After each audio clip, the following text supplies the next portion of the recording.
Participate with us as best we can.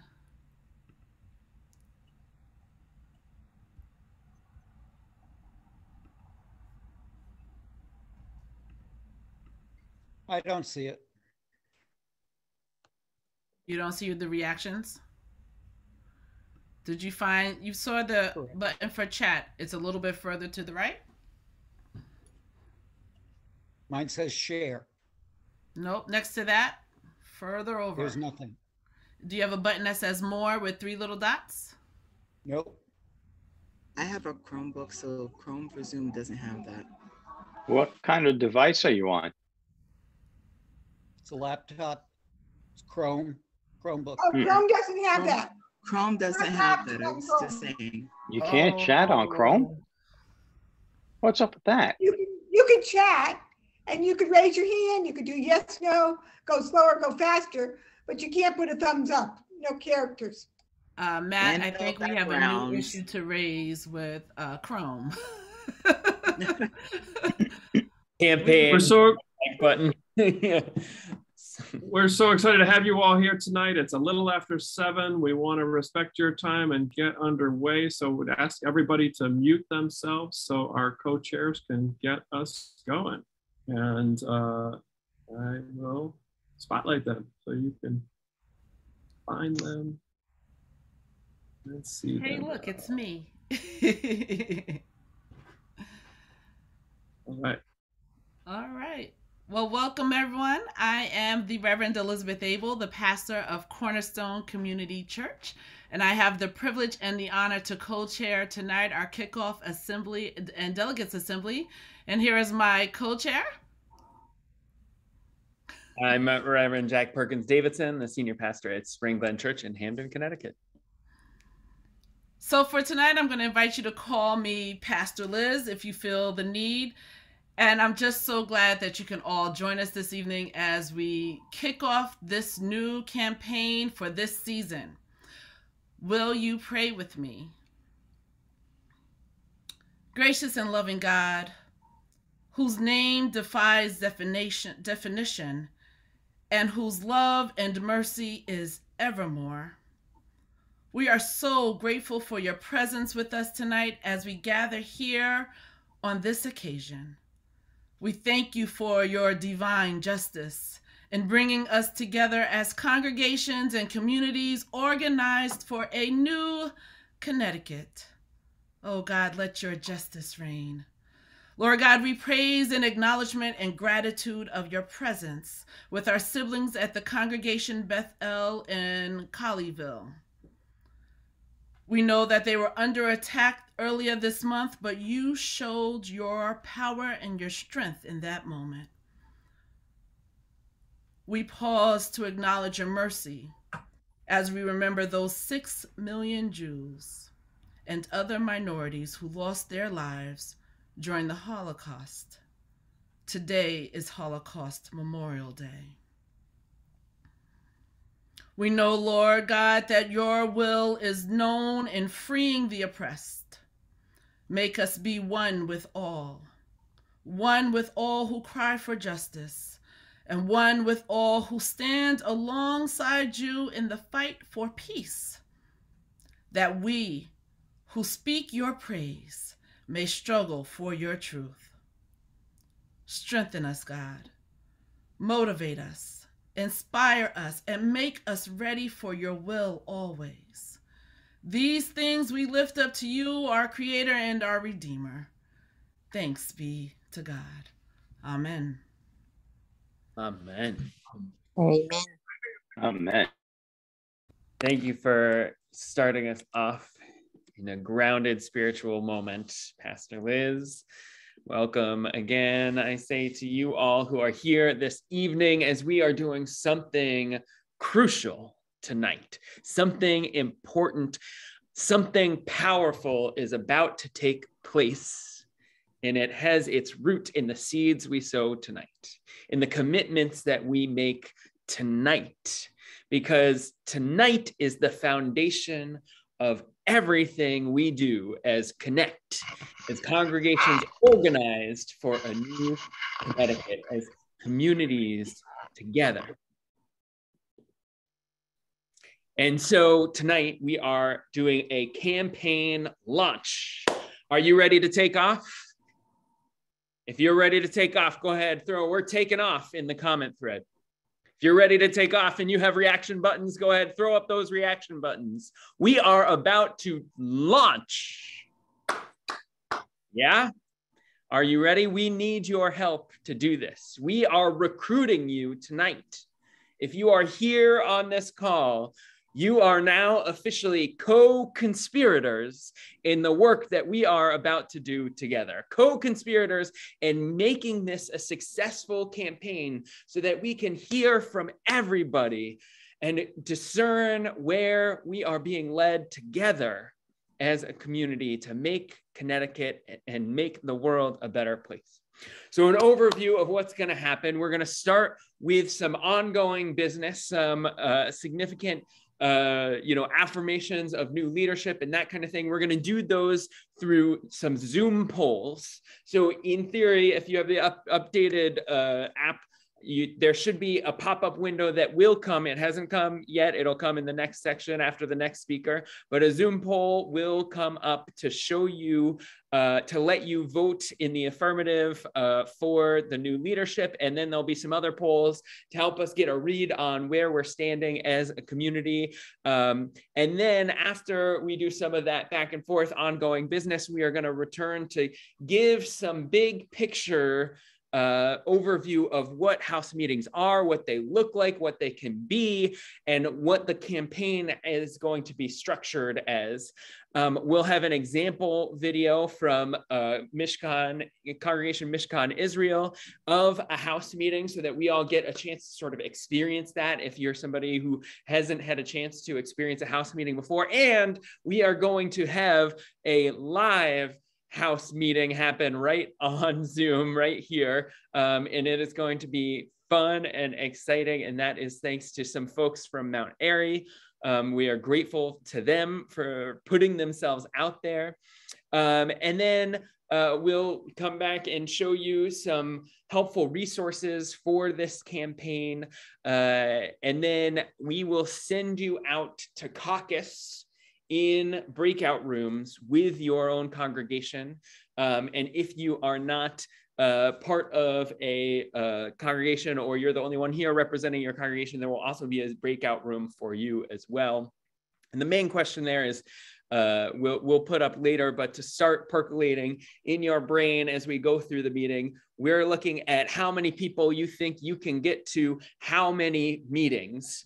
And so start thinking about that. What do you think is possible at your congregation, and what do you think you can reach for? You can push yourselves to the next level. Then we'll come back, we'll introduce some new, our team, and we'll talk about the next steps, and we'll report back on those commitments that each congregation is making, so that we can stick the landing and really, shoot the moon, as they say, right? Are we gonna go for it? Go big, right? There we go. So I'm going to turn it over now to Rabbi Michael Friedman, who is going to take care of some of the ongoing business questions. Thank you so much, Pastor Jack, and thank you so much, Pastor Liz, for getting us started. Every time that we get together, we have important internal work to do. We prepare ourselves internally within CONECT to go out and do our important work out in the world. So one of the first things that we do each year at the beginning of the year, and here we are at the end of January, it is the beginning of our year, is we elect a new strategy team.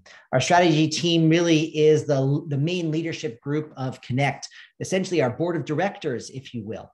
So first, this evening, we want to recognize and thank those who are stepping off of the strategy team. They've done a wonderful job serving CONECT. They provide brilliant leadership for us. So we want to thank Deacon Doreen Cotter, Whitney Dorville, Dr. Asti Jackson, Daniel Locke, and Ann Watkins for their service and their commitment and their strength and their energy over these last number of years that they participated in the strategy team and the executive team. Let's all give them a Zoom round of applause.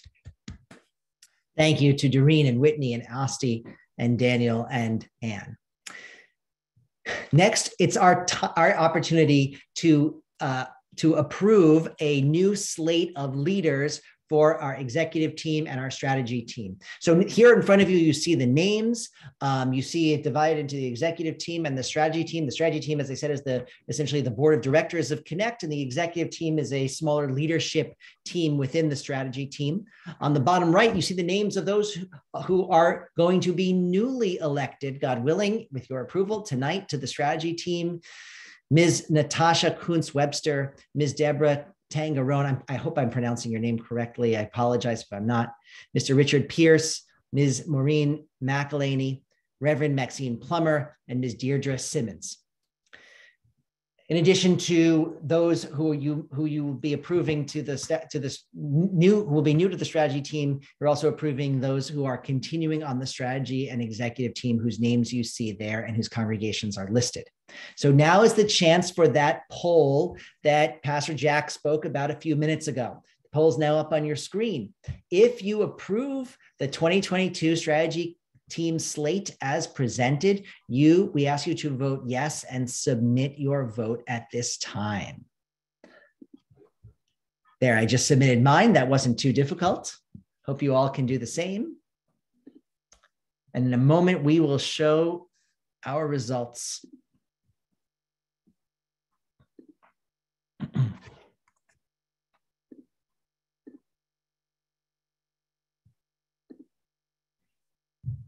Thank you to our staff of organizers at CONECT who are tabulating the results and who are sharing their screen with these slides there. And yes, as Jack says, all voting should be this easy. We'll introduce legislation to everyone can vote by Zoom.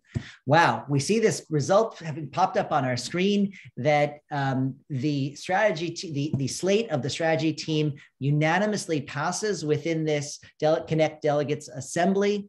And so thank you everyone for voting. And I am pleased to announce that this is the names that you saw before you are our new strategy team for 2022. Thank you and congratulations to all those newly elected and re-elected. A little round of applause. Excellent. There's other important work that we are doing here in CONECT. We are undergoing a process. We're continuing a process of making ourselves an anti-racist organization and figuring out the right ways to fight racism within both our organization and within our society. So to help us more fully reach our potential and further our efforts to be an anti-racist and inclusive organization, we have partnered with CEIO. CEIO stands for Co-Creating Effective and Inclusive Organizations. And CEIO will work with a core partnership team of CONECT leaders, 15 leaders and organizers who have volunteered to spend a lot of time together working on our efforts to become a more inclusive and anti-racist organization. So before you see the names of those who have volunteered to lead us in this direction. Thank you to all of those whose names are listed here. We know it will be a very meaningful journey that all of you are about to set out on together. Thank you for leading us in this critical work, and thank you for your service. Now, friends, the last piece of internal business is as we are going to move, as Pastor Jack and Pastor Liz said, to thinking about our campaign of house meetings. What exactly are house meetings and how do they affect our work? Well, house meetings and one-to-one relationships are really the core, the foundation of our work. I want to share two stories with you. The first is a story that was told to me by my predecessor, our Rabbi Emeritus, Bob Orkand, who was among the founding generation of CONECT about 10 years ago. One of our first house meeting campaigns about 10 years ago folks from all over CONECT spoke about their frustration with health insurance. The Affordable Care Act, Obamacare, had already been passed, but insurers were raising rates by large percentages year over year, and people were concerned about the affordability of healthcare in our society. So having shared a number of stories like that, a team was formed, a healthcare team, and they worked with our congregations and with state legislatures to create public hearings in which insurers who wanted to raise rates above a certain amount would have to come and publicly state the reasons and face public scrutiny. Those hearings that were created by CONECT and our partners have saved Connecticut residents millions of dollars over the past decade and have kept our health insurance rates at least a bit in check. Another story, in a prior round of House meetings, we heard lots of stories about the criminal justice system, our experiences of injustice and frustration with the criminal justice system. And it took a couple of years of diligent work, but as many of you know, last spring, CONECT was able to partner with legislatures in Hartford and other good organizations to pass clean slate legislation. Not just any clean slate legislation, but the strongest clean slate legislation. The most robust criminal justice reform in the entire country was passed because of stories that were first heard in House meetings and that led us to take action together.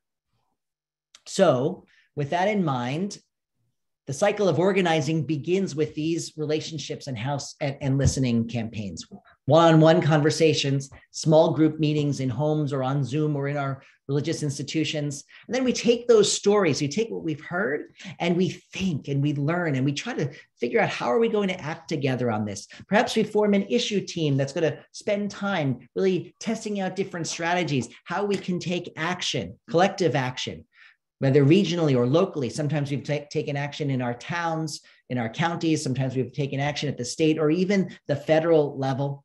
And then once we achieve a victory and we know that we are good at achieving tangible successes, of course, we evaluate and we reflect.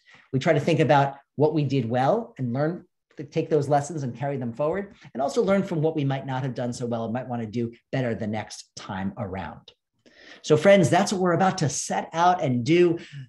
CONECT is out to change the world, and that starts tonight.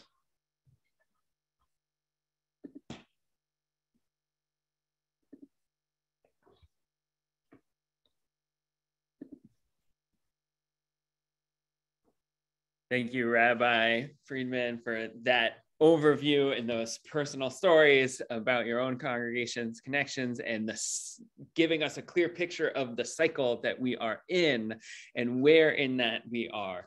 Because, you know, some of you who are new to House meetings, as I am, might be wondering, like, what is this for? What does this lead to? How does this fit into the picture of what we do at CONECT? So we want to get a clearer sense of what this community's comfort level with and experience level with House meetings is. So there's going to be another poll that launches in a moment that asks you to tell us about your experience level and your comfort level and your readiness for this work, so that we have a clear sense of where people are at in this community. You can see it should be popped up on your screen right now. And as you're thinking through, well, do I have lots of experience, some experience, a bit? Am I ready to lead, or am I ready to just go and attend? None at all, but I'm still ready. I'm going to start talking you through what is the House meeting. So for me, and my understanding of a House meeting, as somebody who is new to it, it's a spiritual practice. It's the spiritual practice of listening. The spiritual practice of listening. It's not a business meeting. It's not an opportunity to jump in and try to solve other people's problems, but it's a moment to be in community.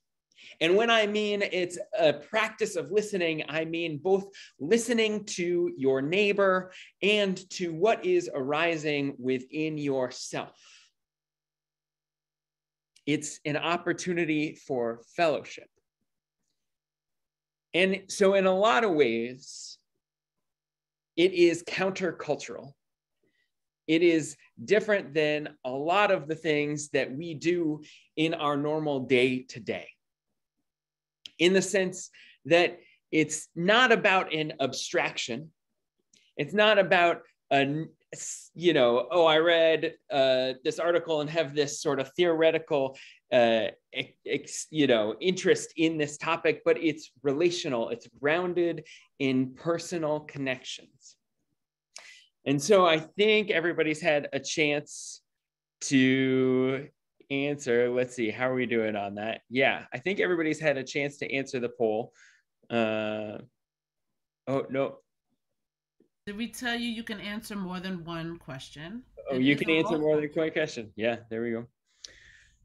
So as you're doing that, as we wrap up that poll, I want to really take stock in that sense of the house meeting as a different experience. How do we go back to answer more than one question? Sorry. And I want to answer, I want to click two of them. How do we go back to revise that? That I do not know. Okay, never mind. Maybe somebody in the chat can help you with that. Okay, never mind. Sorry. I think once it's submitted, it's submitted. It's like real voting. It's like real voting when you voted, yes. So that's a good example of what I was about to talk about. Why not just a survey? Well, a survey doesn't allow that sort of back and forth. The idea here in a house meeting is to give space for things to bubble up, to be revealed, to take form in our conversations and in our collective discernment. Some congregations that we talk to have this worry about like, oh, if we join CONECT, are we just jumping on some political bandwagon? But for me, this organization, because of its rootedness in connectivity and personal relationship and fellowship, it's not about jumping on a political bandwagon, but about real people's experiences and the ways that our religious lives, our faith lives, our personal lives, and our political lives together intersect, and how we can organize around the things that really impact the people around us. And so that's why we start with these house meeting campaigns. We are, as the rabbi said, restarting the cycle. We are taking a moment to build those relationships. We joined CONECT January 2020. I do not know a lot of you.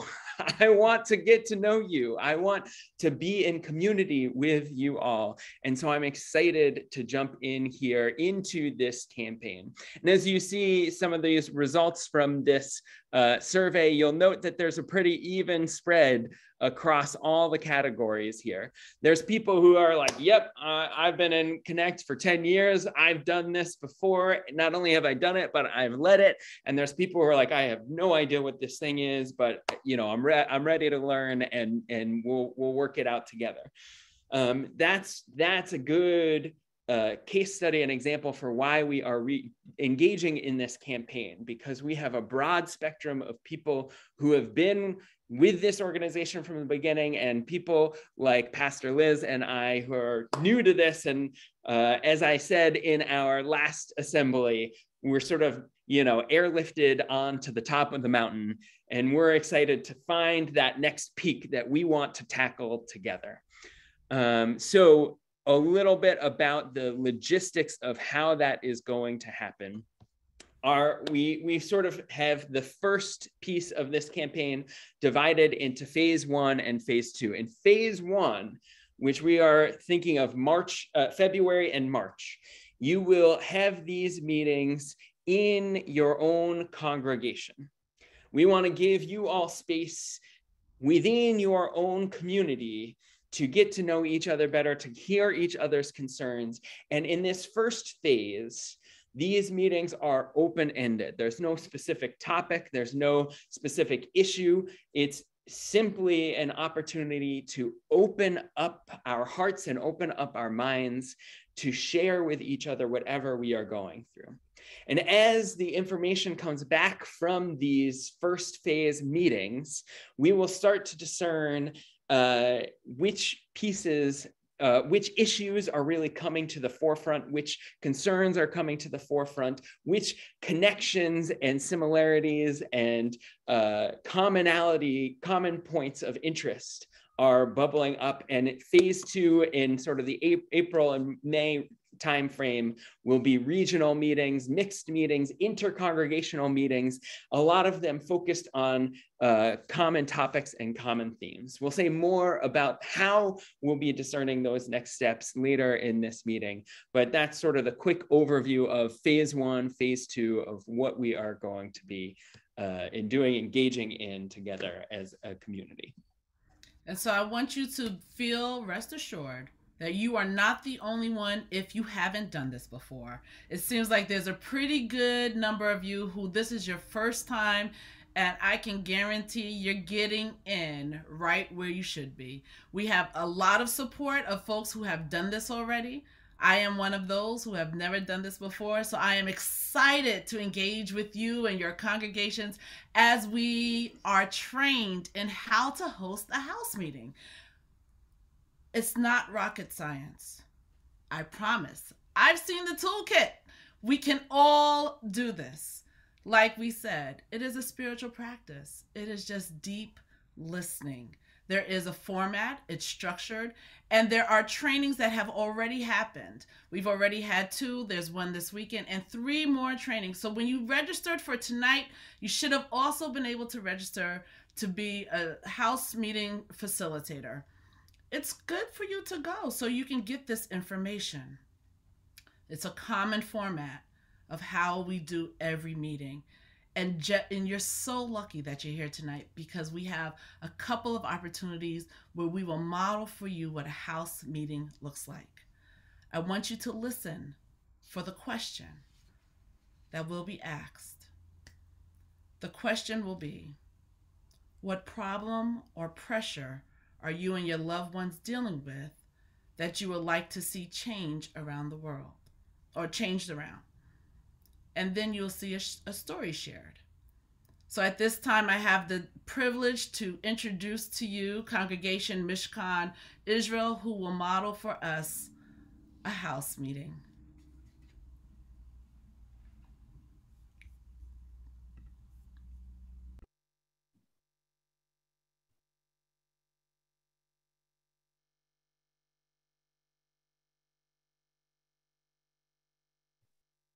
Nancy, go ahead. Thank you. Okay. I spent many, many years as a clinical child psychologist. I had a private practice in New Haven, and a big part of my practice was working with individuals on the autism spectrum. And one service that is very helpful to individuals in that group is to do social skills instruction and social skill groups, where they get immediate guidance and feedback about how they relate to other people, because that is one of the hallmark difficulties of being someone who has an autism spectrum disorder. And so one of the major areas of my practice was offering social skill groups. And I did that for people really across all ages of childhood and adolescence and even into young adulthood. And one of the things that I came up against many, many times was families who really wanted to pursue this service for their youngster and just absolutely could not, because the finances were impossible for them, even though I like to think and I hope that my rates were reasonable, but there was an incredible block in getting any sort of insurance coverage for this really important service.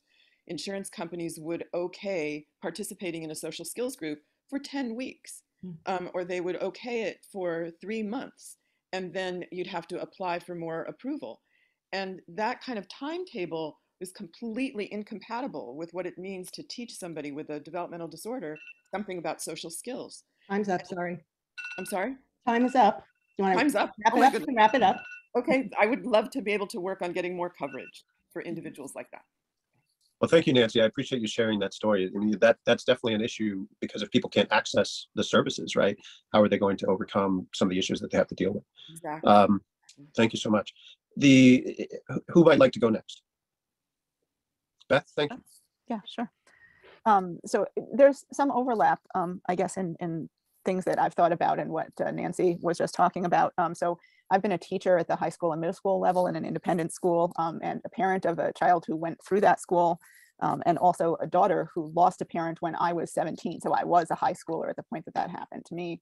And I've spent quite a bit of time as a result thinking about not just the academic side, but the emotional needs side, particularly of working with middle schoolers who are dealing with a lot of changes in identity and finding their place in the world in a time, obviously, where that's become ever more difficult. And also about ways to address the mental health needs of kids and health education needs of kids. Even kids who appear to be functioning very well are often carrying a very high burden emotionally at home. They're compensating by not taking care of themselves in order to perform maybe for other people whom they think have high expectations for them. And I'm also really thinking in relation to COVID about how traumatic it was to lose a parent when I was 17, and I was the youngest of three. So I had older siblings, I had a functional mom. I wasn't broke, I had a lot of good fortune, and I was going to college. And yet it has been a huge factor in my outlook on life and the things that have given me difficulty, as well as the things that are important in my work. So knowing with COVID how many young people have been affected and are struggling to find kind of the language, and young parents as well, I would certainly like to see easier access to mental health and health education in the schools that really provides ongoing resources without. Yeah, thank you. Without having to struggle in order to just find the resources and pay for the resources, as Nancy was saying. Thank you. Well, thank you for raising that up, Beth. I really appreciate that. And which of our two folks here? Susan, thank you so much. Go ahead. Yes, well, I am a retired elder law attorney, and one of the overriding issues that I came about in my practice was, how does one maintain independence in the wake of decline, either cognitive decline or physical decline? And unfortunately, the way our system works, if you can't afford generally to stay at home, then you are looking at becoming impoverished to have the government pay for your care. While there really has been a push in our state to try and keep more people home longer, I don't think that we've reached the level where it needs to be. Most people would prefer not to be in a nursing home. And for the reasons that we've seen, especially over the last few years, there are good reasons, besides the fact that they're just understaffed. So from my perspective, I think an area to consider would be pushing for more home care services whereby families do not need to become impoverished, making sure that the caregiving that families do is recognized as maybe more of a compensable sort of arrangement, because it's huge, the quantity of caregiving that goes on. So that's what I would like to see. Thank you. No, thank you so much. I mean, that is a lot to think about. I think that's one of the issues that society in general has probably been struggling with for a long time, and how to really do that the right way. Karen, I will time you if you'd like to go next. Okay, thanks. Sure. So during the Trump administration, I started thinking a lot about my dad, who died in 2008. He lived long enough to see Obama elected, and that was a huge thrill for him. My dad fought in World War II, and he flew 31 missions. It was supposed to be 25, and then just as he reached 25, it was raised to 30. And on D-Day, he came back from flying his 30th mission and was told he had to go back out. So he had a really hard time, and he struggled with PTSD a lot of his life. The reason I'm saying this is that he was a true patriot. He adored this country. He talked about crying when he came home and saw the Statue of Liberty. And I started thinking about him a lot, because I thought about what's happened that he's missed, and being so grateful that he wasn't here to see it. The Trump administration, the incredible racism that we are immersed in this country, and especially right now, the issues around voting rights would have just been killer for him, and as they are for so many people who are living. And so that's sort of really changed the kind of work that I want to do, because I really do want to focus on trying to confront systemic racism and to make voting a right for everyone, and to try to preserve our democracy, flawed as it is, and to try to make it a real democracy. So that's what I think about these days. Awesome. Well, thank you so much. And also a host of really important issues. So I really want to thank you all for participating with us tonight. These meetings are incredibly important because they try to lift up issues from the community, things that are on your mind, things that you're experiencing. And together with everybody else who's going to be participating in the House meetings, we'll be able to start to really coalesce around specific issues from there, do some research, and hopefully launch some new campaigns similar to the healthcare real data bill that happened in the past, and to the Clean Slate campaign that also got passed and that we're working on implementation for now. And the last thing I would say is I'll just invite you back to our assembly that's going to take place, I think, around May. We'll give you more information about that, to join us when we start to really put our finger on what all these stories are telling us about what's going on and what kind of issues that we found. So thanks again, and we will see you next time. Great. Thank you. Thank you. Good night. So I want to say thank you so much to Congregation Mishkan Israel for that amazing example of what a house meeting looks like. Now we have the privilege of the members of Mount Airy Baptist Church coming to us live to show you what a facilitation of a house meeting looks like. I pass it over to my sister, Deidre Simmons. Hello, everyone. I'm asking that the CONECT team highlight Reverend Jerry Simmons. I'm asking that you highlight Jasmine Vermont and that you highlight Melanie Lee. Is that a potential for us?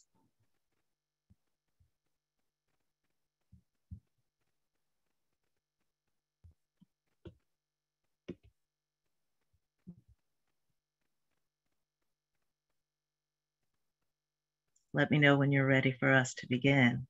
And we thank you.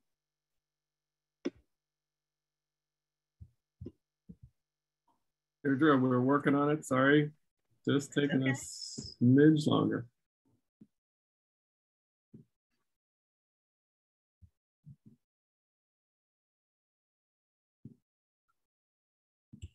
Us to have 214 people on tonight. So I just want to make sure that everybody's able to be unmuted and we can hear everyone. Yes? So I'd like to get started. I'm Deirdre Simmons. I want to welcome you to the Mount Airy Baptist Church House meeting. And before we do our introductions, I would like to say a quick prayer, but know that when we go out into the community, I would usually do a deep breath so that we can center ourselves and have an open mind. So we thank you, God, our Father, for bringing us here today for this occasion. We ask that you guide our hearts and our minds, and that we look out for the least of these, that all that we do will be pleasing in your sight, and we will be able to impact the community through our relationships with the people. These things we ask in your name. Amen. Amen. Thank you for being here. I want to set the ground rules first. We all come from different backgrounds in general, and different homes in general. So we will respect each other's ideas. We will agree to disagree at times without being disagreeable. And the ground rules are that we're going to listen to each other. I heard Pastor Jack say once that this will be an experience of a spiritual experience of listening, and it's relationship building. So can we all agree that we're going to come together and hear each other? Is that okay with everyone? Amen. So now, thank you. Would you first introduce yourself so we know who you all are? I'll start with Miss Lee. Okay, I am Melanie Lee. I'm a member of, I've been a member of Mount Airy for 2 years, I guess, but we've had a relationship for a very long time through St. Paul Community Baptist Church. And I am a facilitator of the Grief Share program at Mount Airy. Thank you. Hello, good evening. Oh, I'll let you go, Jasmine. Hello, everyone. My name is Jasmine Vermont. I am a proud member of Mount Airy Baptist Church. I have been for, I want to say 20 years. Yeah. And I'm a proud member, also a proud member of CONECT, and I am happy to be here tonight. Thank you. Hey, good evening. My name is Reverend Jerry Simmons. I am a associate reverend minister over at Mount Airy Baptist Church. We've been there, my wife and I have actually been there since 2005. We came from our sister church, St. Paul Community Baptist Church out in Brooklyn, and moved out to Connecticut in 2016, where we joined Mount Airy and have been here ever since. Thank you all for that. And I am the wife that Reverend Jerry speaks of. I'm a proud member of CONECT. And what I'd like to do is give you a quick story after I ask you all the question.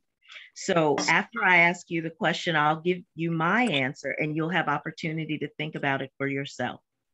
So we're here today and I'd like for you to give a very quick, succinct story about what problem or pressure are you under, or your loved ones, what problems they may have that you're dealing with that you want to see changed.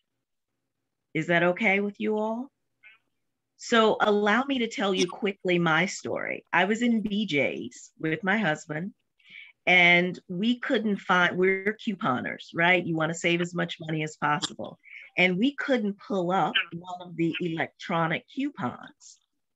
And there was a man behind us who said, "Why don't you people get it together? I'm sick of you people. What are you people doing?" And he said some other things that I won't recount on this call, and some of which I've probably forgotten because it was a little traumatizing. And when I came to myself, I said, breathe, and I smiled, and I said, "You know what, sir? God bless you." To which he replied, "F your God." So at this point, I am thinking these are the people who are out, they're showing up to the polls. They are making the decisions in government. And I cannot be an armchair quarterback. I cannot sit at my computer and give responses to people. I needed to do something. And so that's why I am a part of CONECT, because I want to change the landscape of who we have in office and who we have making decisions.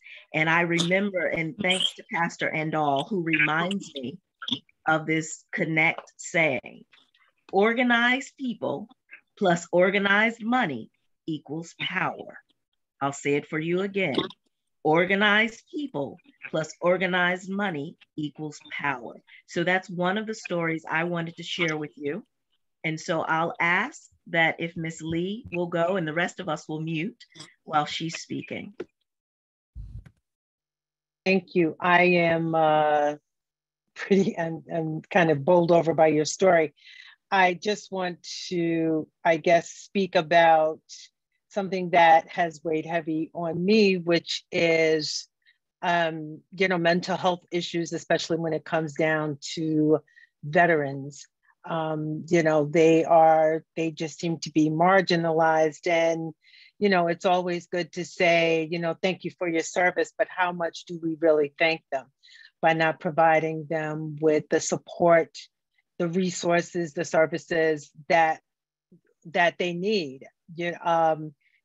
Just to be transparent, I was sharing with my husband the other day that, I need to put him on my medical coverage, because even though, he gets full benefits from the VA, I don't think they're good enough for him, because he has to go through all kinds of hoops, and not to say that, they don't take care of him, but I mean, what you pay for, you get what you pay for. So I just think that some of the services that they provide for veterans are not available across the board. I'll put it that way, because I do know other veterans who don't have any challenges when it comes down to getting their medications, or to get appointments, or to testing, or to even collect benefits. And that doesn't happen with everybody. And I've been a leader of a veterans group for a very long time, and it's very dear to me, that that particular area. So yeah, Veterans Administration needs an overhaul big time. It sounds personal. I thank you for sharing that. I thank you.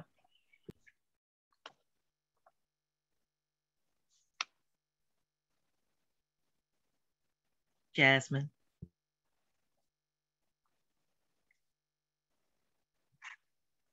Unmute. Okay. There we go. Okay. So me and my loved ones, I would say mental health is affecting myself and my loved ones because everything that we're going through ties into mental health, whether it's our physical health, especially because of COVID.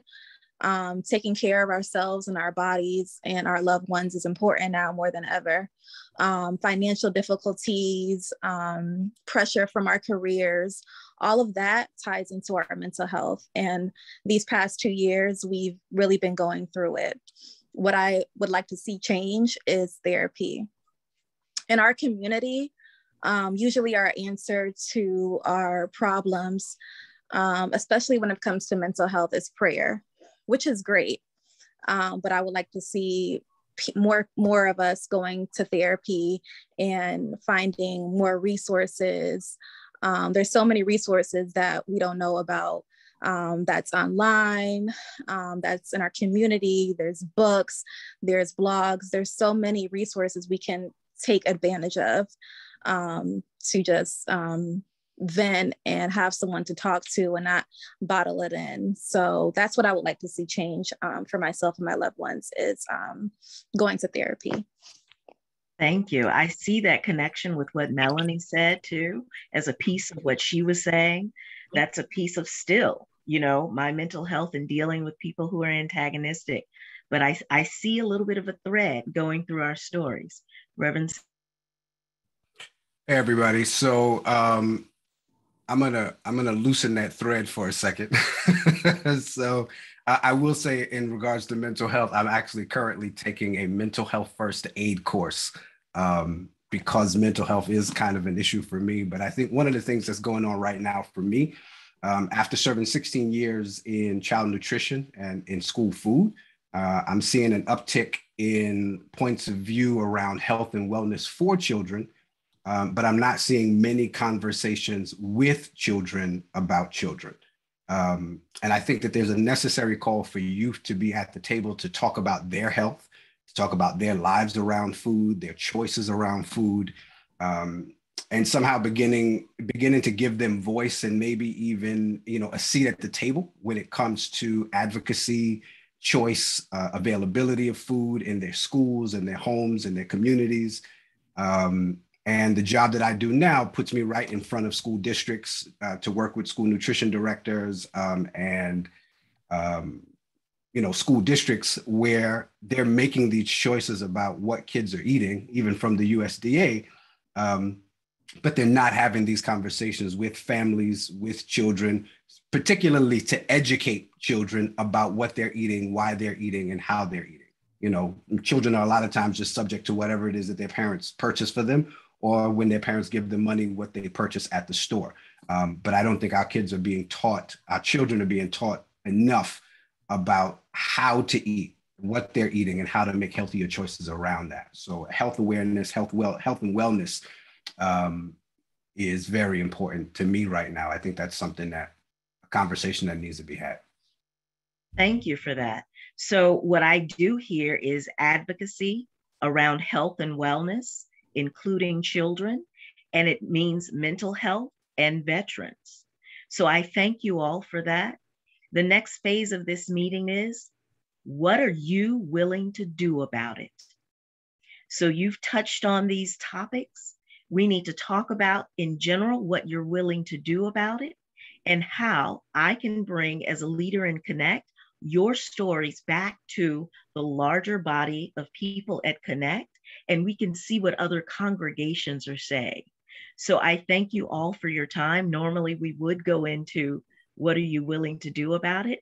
This is a shortened version, but thank you again for your stories. Thank you for your passion.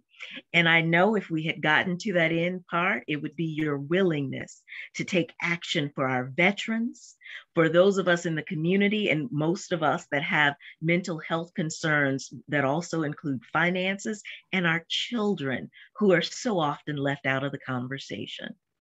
Thank you. And as we say at Mount Airy Baptist Church, led by the Reverend Dr. Anthony L. Bennett, namaste.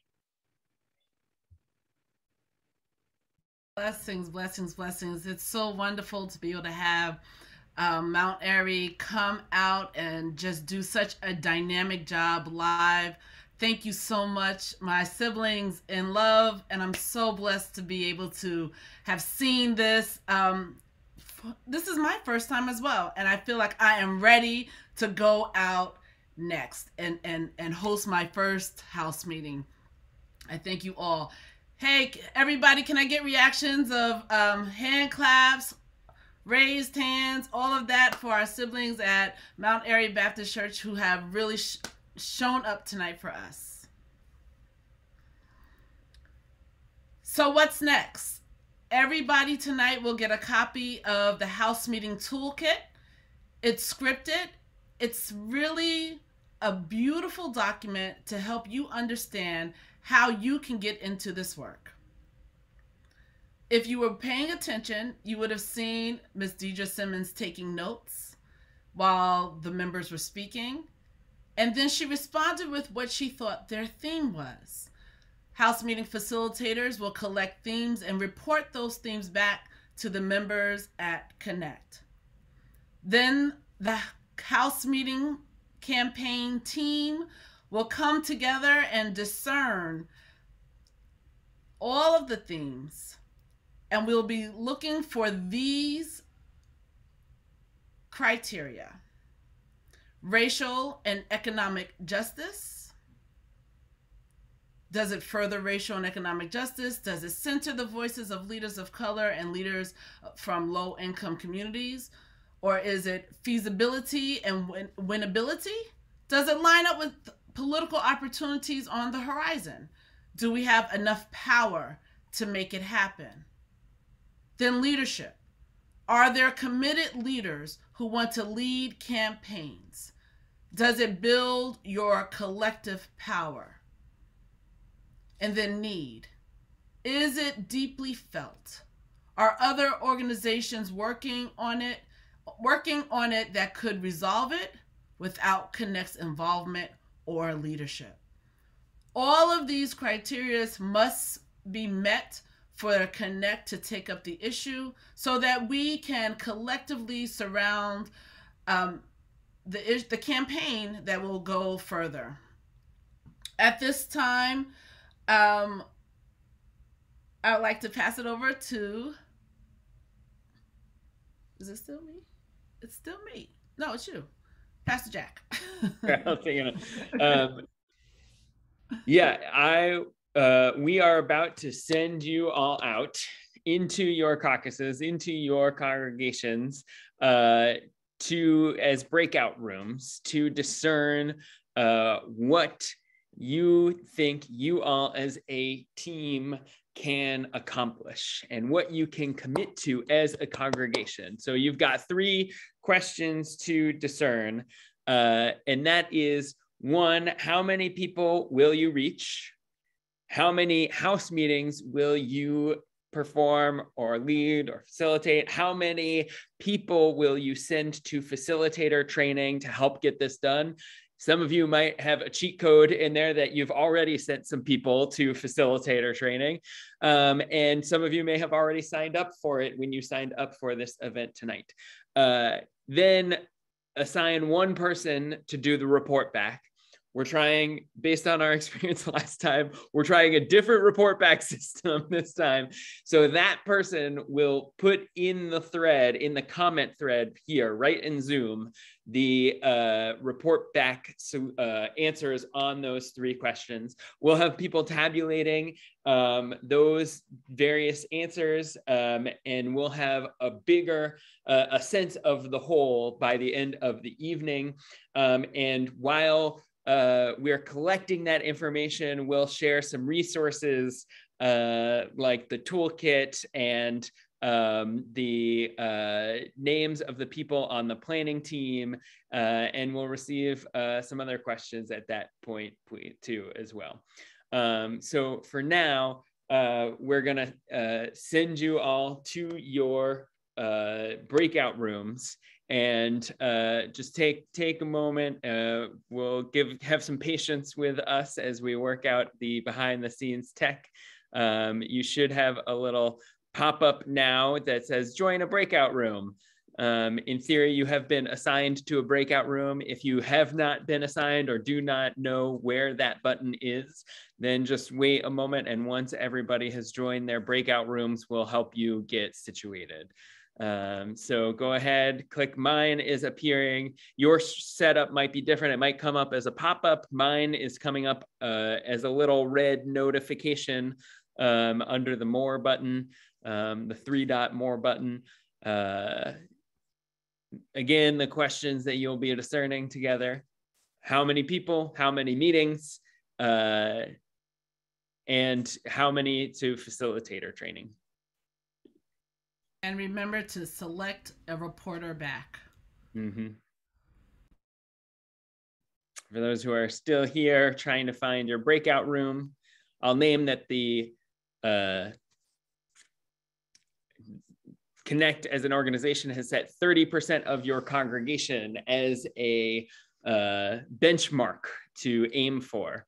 So if you are trying to figure out, well, how many people should we be aiming for? Say, I have 100 members in my congregation, that's 30 people. If you have 300 members in your congregation, that's roughly 100 people. So those are your benchmarks. No pop-ups in a couple of different places. We still have a bunch of people who are unassigned. Matt is still working on it behind the scenes to make sure everybody has a room that they can go to.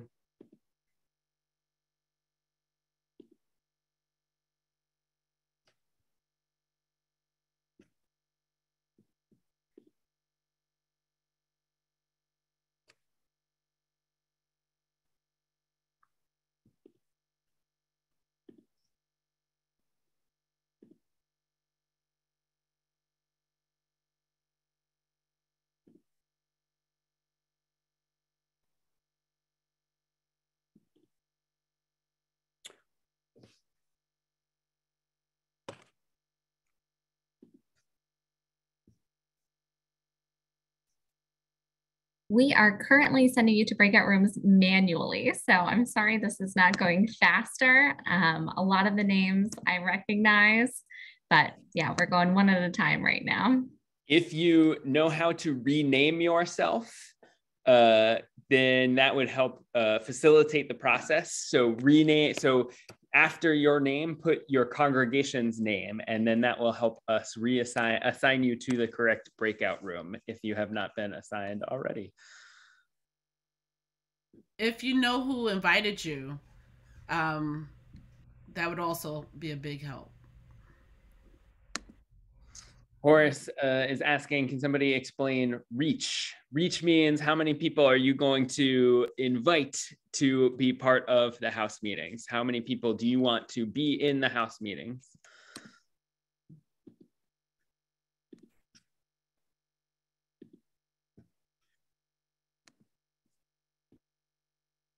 And thank you to everyone who has added your congregation to your name. It's super helpful.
Carmen, what congregation are you with?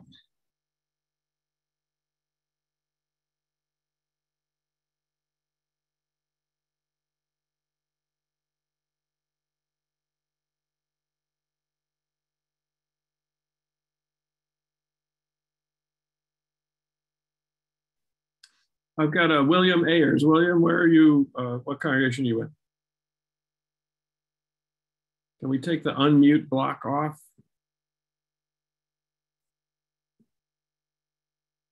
William, can you unmute now? Mr. Ayers? Let me. Okay, what? Hello, Community Baptist. Community Baptist, here you go. Okay. Sorry about that. No, we're sorry about that. And Rick Esper, can you hear me? He's First Church Congregational Fairfield. Thank you. And so is Joy Nazaro also, and myself. All right.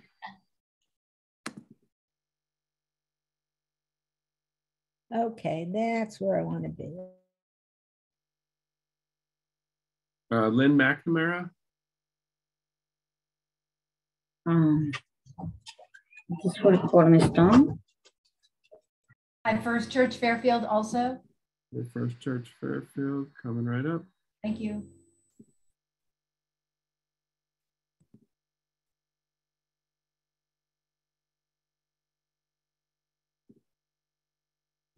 Anne. Temple Israel. Thank you. I've got a Julie N. Yes, Spring Glen Church in Hamden, please. Okay.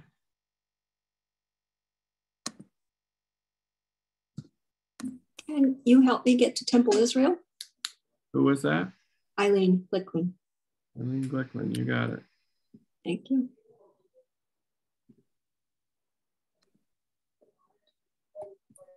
Yeah, anyone who's still in this main room, feel free to come off mute and tell us what congregation you need to go to. Carmen? Cornerstone. Say it again.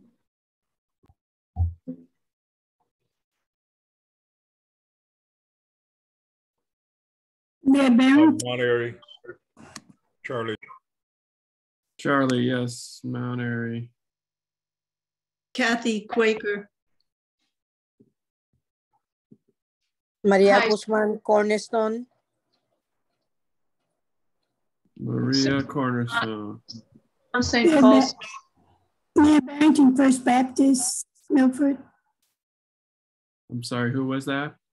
Mayor Barrington, First Baptist, Milford. Good evening, Veronica Douglas, Mount Airy Baptist. Hey, Veronica. Hello, my friends. Thanks for being here. Susan Tom, St. Paul's, Fairfield. Gotcha. Thank you. MK, Sikh Temple in Norwalk. Okay, got it. I've got a Lauren's iPad, or Laureen's iPad, Carol. Laureen Modi, St. James. St. James, you got it. Thank you. And Carol.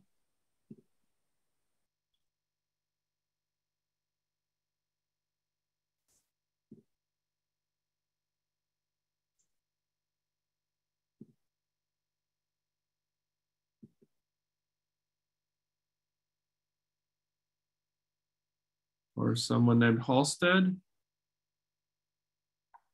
You're on mute. Bill Halstead, St. Jerome, Norwalk. Okay, Thank you for your coming right up.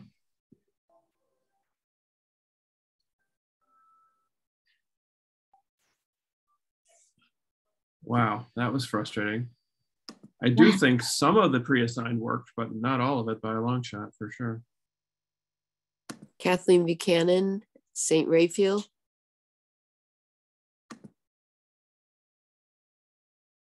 Do you see her, Kristen? No, the people remaining. We only have 3 in the unassigned room. So Carol, Mohinder, Lorraine, and Anne, and Mark Sandy Block is here twice, and Meg Bloom, but I don't see them as assignable. Mary Barrington, David French, Mustafa. Oh, Mustafa, it looks like you can join BICC. You've been invited to join that room. Yes, I did. I did already. We just finished. It was just me and Dr. Afifi. Oh, you finished quickly. Okay. Yeah. Welcome back. Thank you. Thank you so much. Can we broadcast the questions to the rooms again? Do we have the questions handy?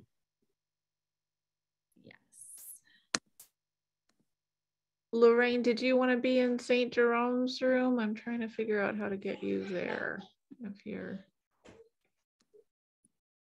on. Thank you, Kristen.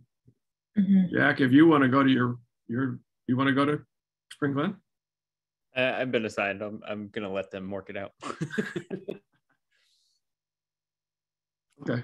Well, the good news is we were ahead of time. It's only 8:10 right now, which is theoretically when the caucus was supposed to start. So we skipped over one part though, so we're gonna. Oh, we did. We'll have that space, the presentation of the toolkit and receive questions in the chat. But okay. As I named that as Kristen, I saw your texts about sharing it now, or I called a audible, or I don't know what the right term is, but it said we'll just share that when they come back. That can be the thing. Sounds good. Okay.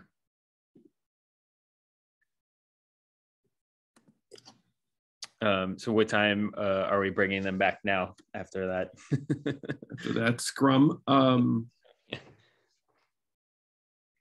What do you? Ask how much time is left.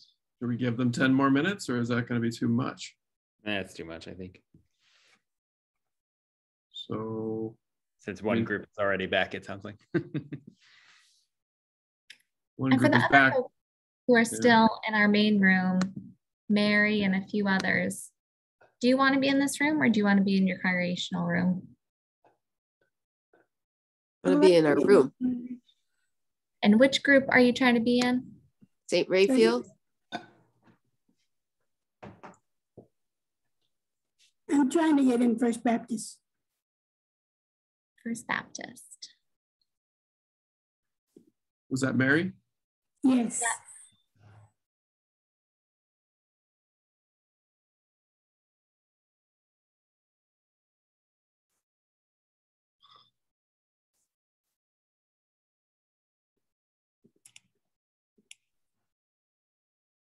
And do you have anything on your screen that's inviting you to go to a different room or no?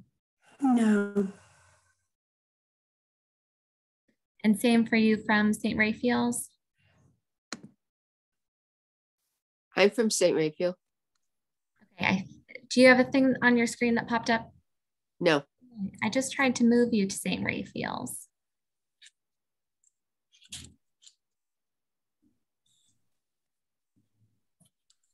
Very sorry about this. It's very frustrating because you're here, but we don't see you. You're not in our unassigned list. So we're trying to find you inside the. I did find both of you. Mary, you should have a button on your screen now too, inviting you to go to a different Zoom room. There's Kristen Estabrook. Yep. So I should join that group? Join that group. Thanks, Mary. Hopefully that works. Hi, I was in the group. Thank you.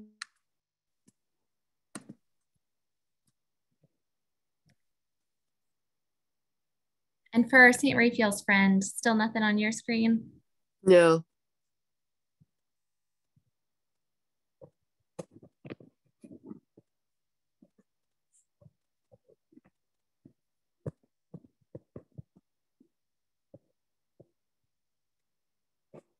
Yeah, that's odd. On my screen, it says that you've been invited to join that Zoom room. So I don't know what's going on. I'm sorry about that.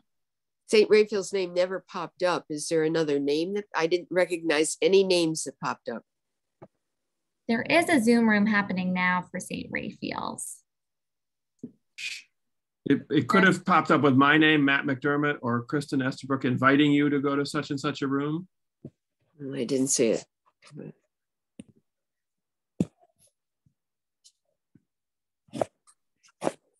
Well, just stay for now. You're almost over anyway. I'm so sorry. It's frustrating. I had I had 200 names preloaded that were supposed to just go automatically into their rooms, and obviously that did not quite happen. Apologize. I'm going to give the breakout rooms 2 minutes. Sounds good.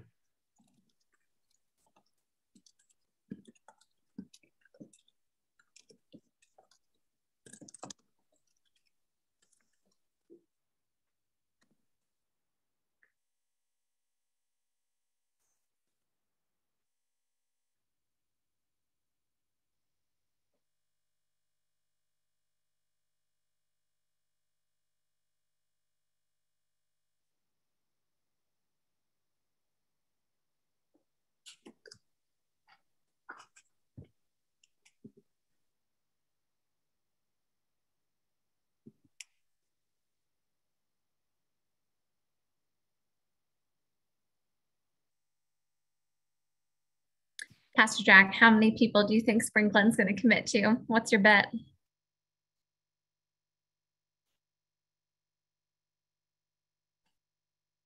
Curious. I don't know. If we did 30%, we'd be in the sort of 90 to 100 range. That's a lot of people. Yeah.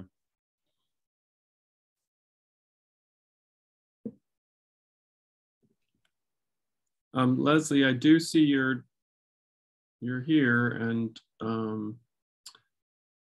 I've got a United Church on the green. That's where you're trying to go, right? You see David French anywhere in your list, Kristen? I'm scrolling now. No, that's my husband's name comes up when we do Zoom. Yeah, but he's not Vince. involved.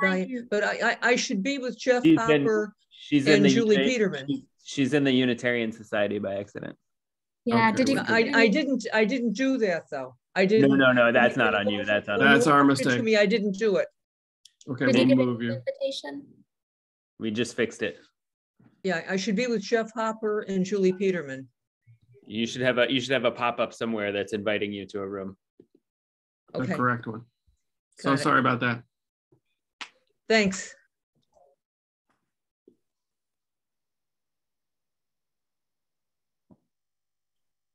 And then do you want to close the rooms in 1 minute?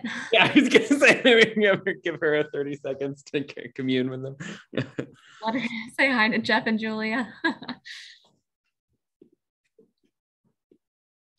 What is your name from St. Raphael's?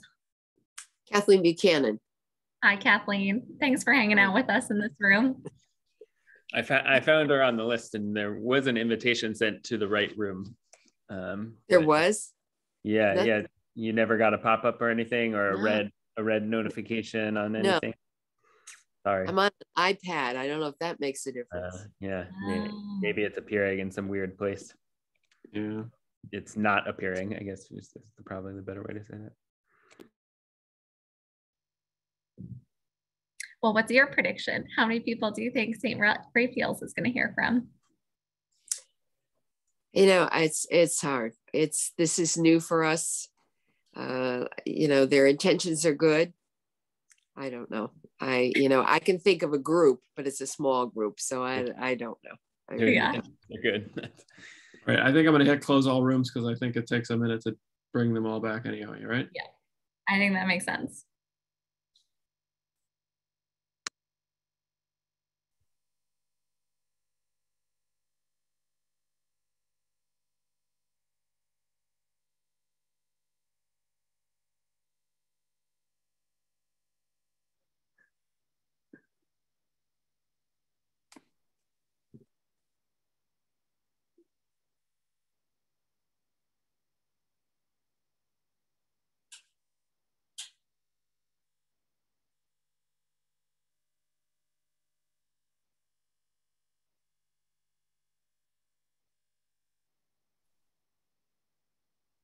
Pastor Jack. Friends, welcome back from your breakout rooms. It'll take just a minute to get everybody back in place. So we'll resume as people return.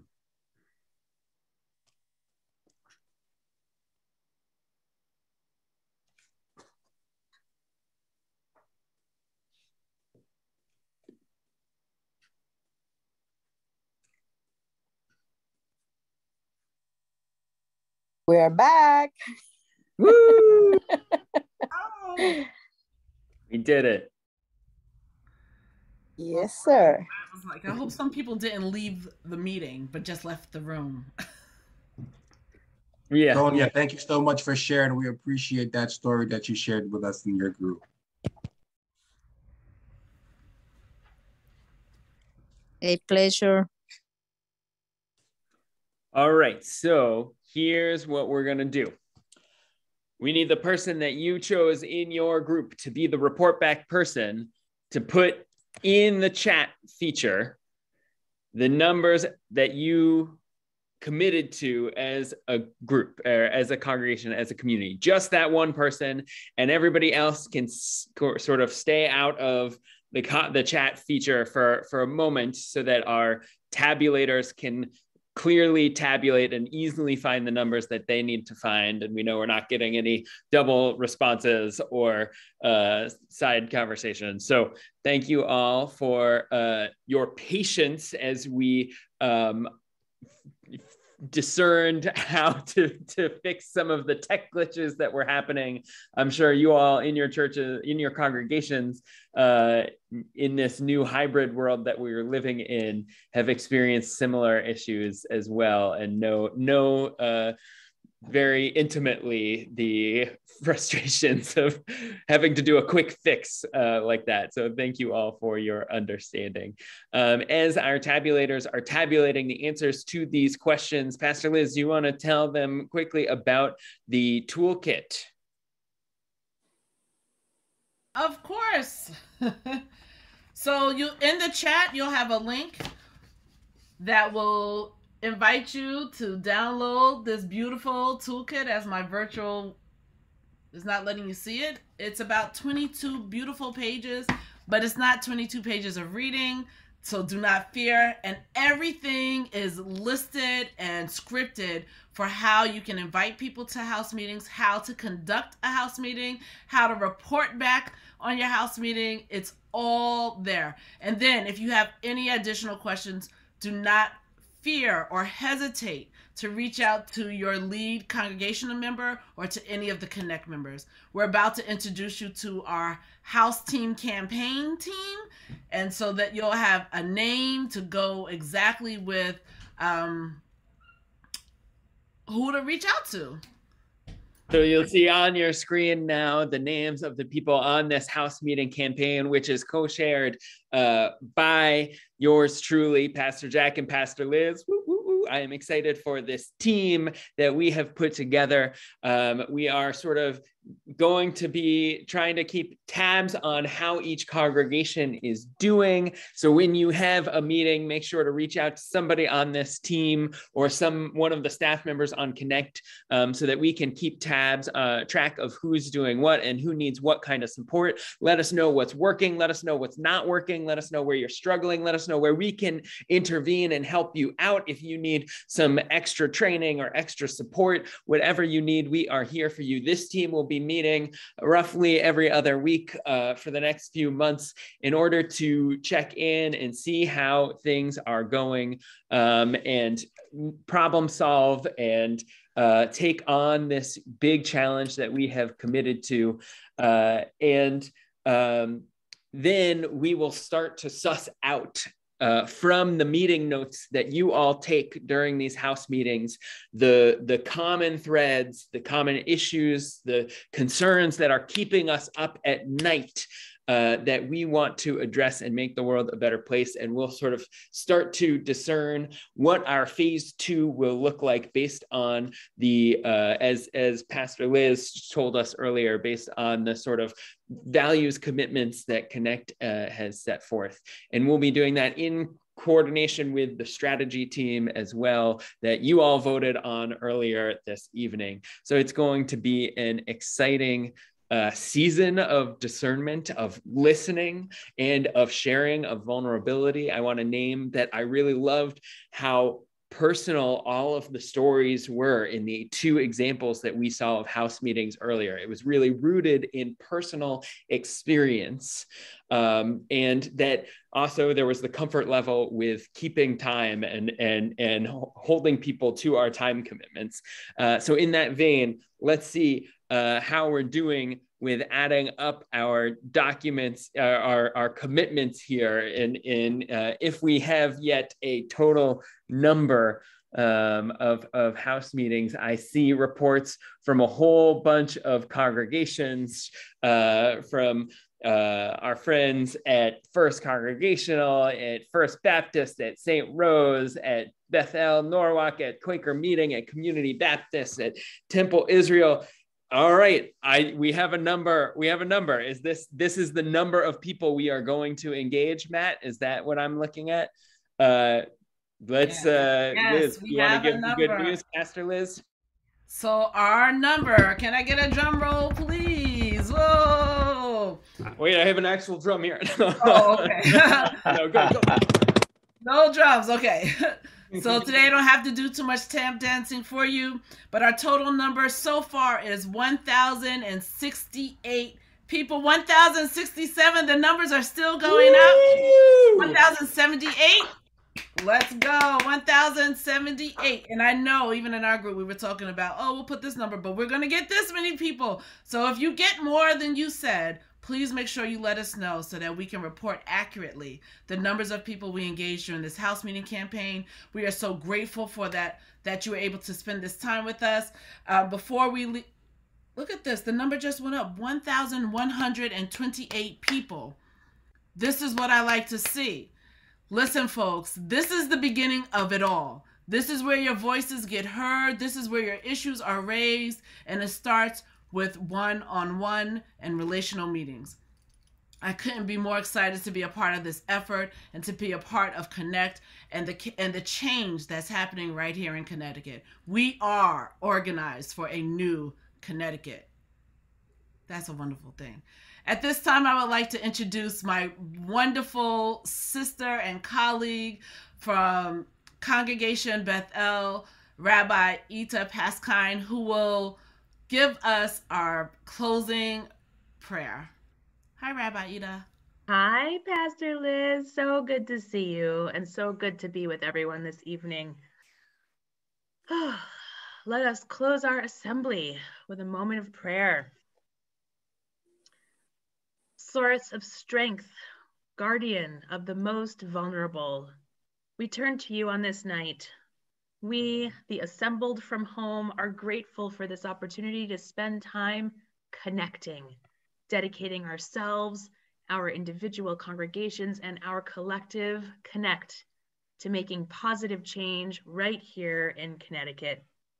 Just as all of our sacred texts teach ethics and morality through stories, we believe that our narratives, our lived experience, have the power to teach something new, especially when we link our narratives together. Tonight and this year, we remind ourselves that change begins with these unique stories, and so we commit to making space to tell them. We dream tonight of the learning and the teaching we will do because of these stories. We dream of the power we will amass through organizing ourselves and our stories. While we long for the assembly when we'll all sit together and engage in that turn to your neighbor kind of one-on-one, we are so grateful that technology enables us to continue to do our work, to deepen our relationships, and to create some new ones too. Bless the work of our hearts, our minds, and our hands, God. Strengthen us to fix what we find broken and comfort us when we can't. And most importantly, help us to always, always find compassion for ourselves, for each other, and for every human being we encounter. Amen. Amen. Amen. Amen. I'd like to give a great thank you to all of you who are here, to our Zoom team behind the scenes, Matt, Deidre, Ilana, Kurt, Sarah, Kristen, and of course, Pastor Jack and myself. And it's at this great, wonderful time that we get to call our meeting adjourned. Woo! All right, team. Right. Good job, everybody. 1 minute to go. Yeah. Good job, team. Good night. It's time Good night. to- Blessings. Good night. Good night, everybody. Good night, everyone. Good night. Thank you. Good night. Is Matt still on? Is there a committee meeting at 8:30? Thank you, everyone. Good night. Yes, if this team and speakers can stick around for an evaluation for a few minutes, that would be great.